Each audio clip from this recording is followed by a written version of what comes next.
হাদিসের শবে বরাত নামে কোনো শব্দ নাই। একদল এটাকে নিয়ে এত বেশি বাড়াবাড়ি করছে যে এটাকে একদম লাইলাতুল কদরের উপরে নিয়ে চলে যাচ্ছে। আরেকদল দেখা যাচ্ছে এটাকে এমন ভাবে পরিত্যাগ করছে এইতে কিছুই করা যাবে না, কোনো ফজিলতি নাই। এখন আসলে মধ্যম পন্থা কি, মাঝখানে আমরা কি করবো তা জানার দরকার আছে কি নাই? অনেক হাদিসের অনেক আলোচনা, প্রায় 40-50 পৃষ্ঠার বই, সব আলোচনা তো মাহফিলে করা সম্ভব না। আমি সারমর্মটুকু বলি। সারমর্ম কি? হাদিসের শবে বরাত নামে কোনো শব্দ নাই। এক নাম্বার কথা কি নাই ভাই? শবে বরাত নামে কোনো শব্দ নাই। আছে লাইলাতুন নিসফু মিনা শাবান, শাবান মাসের মধ্য রজনী। শাবান মাসের মধ্য রজনী। শাবান মাস কি? উত্তর, নবী সাল্লাল্লাহু আলাইহি ওয়াসাল্লাম রমজান মাসের পর যে মাসে রোজা রাখতে বেশি গুরুত্ব দিয়েছেন তার নাম শাবান।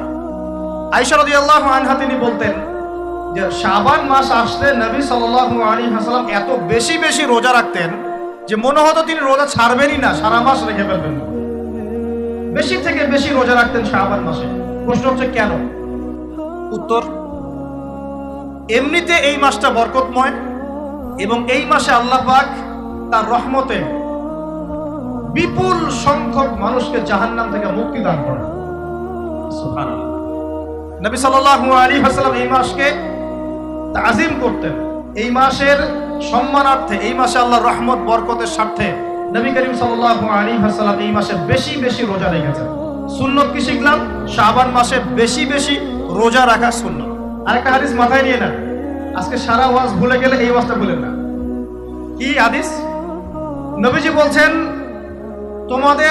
তোমাদের সামনে, হে আমার সাহাবীরা, তোমাদের সামনে এমন একটা যুগ আসছে, ওই যুগে আমার সুন্নতকে ধরে রাখাটা হাতের মধ্যে আগুন ধরে রাখার মতো।